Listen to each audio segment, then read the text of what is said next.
story of the first half is Mazurka by Rick Vick. Rick Vick has always written and has read at 6 previous Stroud Short Stories events, making him our record holder.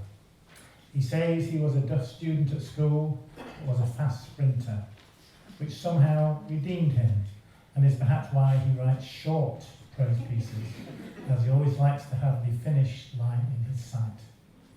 Sadly, Rick is poorly, so Mazurka this evening will be read by his son William. Please welcome to stage William Vick to read Mazurka.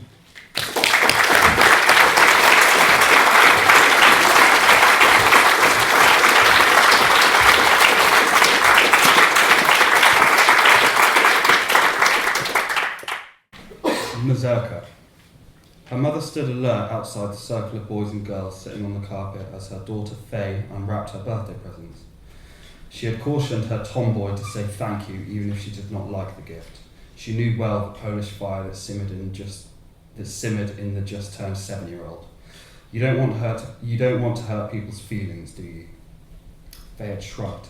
She did not much like the woolly hat, knowing she would not wear it even though she liked the blue colour, the same colour as her eyes. The colouring book she might have appreciated a year or two ago, and the crayons she saw at once were cheap, not nearly as good as the ones she already had.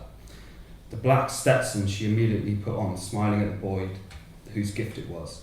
When she ripped off the pink paper around a box that revealed a pouting, long-legged Barbie doll, her mother saw her intent, and before Faye could hurl it away, she reached out and held onto the box, meeting her daughter's furious eyes.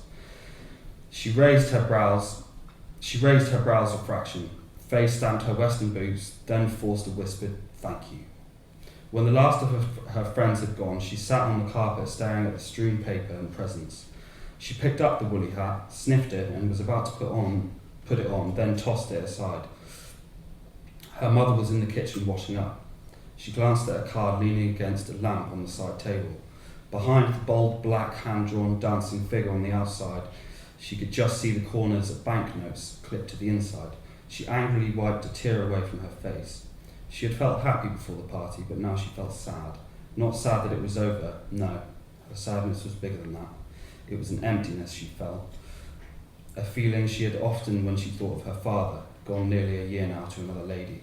She was angry too. Her fists were clenched. The feeling was like the pecking of a small bird deep in her belly.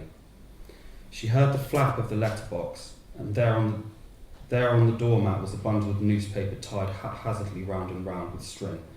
She bent and picked it up. It was light as nothing. She raised it to her face, sniffed and wrinkled her nose. It smelt mouldy. She tore off the string and damp newspaper to reveal an old rope knotted at each end. A picture formed in her mind. A grizzled white-bearded man sitting in the doorway of now boarded-up sweet and tobacco shop on the corner where she caught the bus to school. She could picture the rope tied around the old dirty coat he wore. She had remembered how her father put coins in the upturned hats of street sleepers, so she had, almost every morning, put a few pennies of her lunch money in the old man's hat. Sometimes he played a violin still sitting. His trousers were pinned up below the knees of both legs, and there were a pair of wooden crutches leant against the wall. She liked listening to the tunes he played, though sometimes they made her feel sad. He smiled up at her when she dropped the coins into the hat. How did he know where I lived, she thought. Had he overheard talk about her party by the children at the bus stop? She heard her father's voice. When in doubt, create a mystery.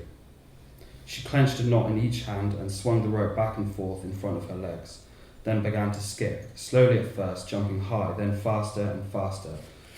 She swung the rope till her feet were a blur. On and on and on she swung and jumped, her boots thudding on the wooden floor. Her mother came out of the kitchen, smiled to see her daughter in flight. The next day, Faye took one of the banknotes from the card and folded it as tight as she could. Just before she hopped onto the school bus, she turned and tossed it into the old man's hat.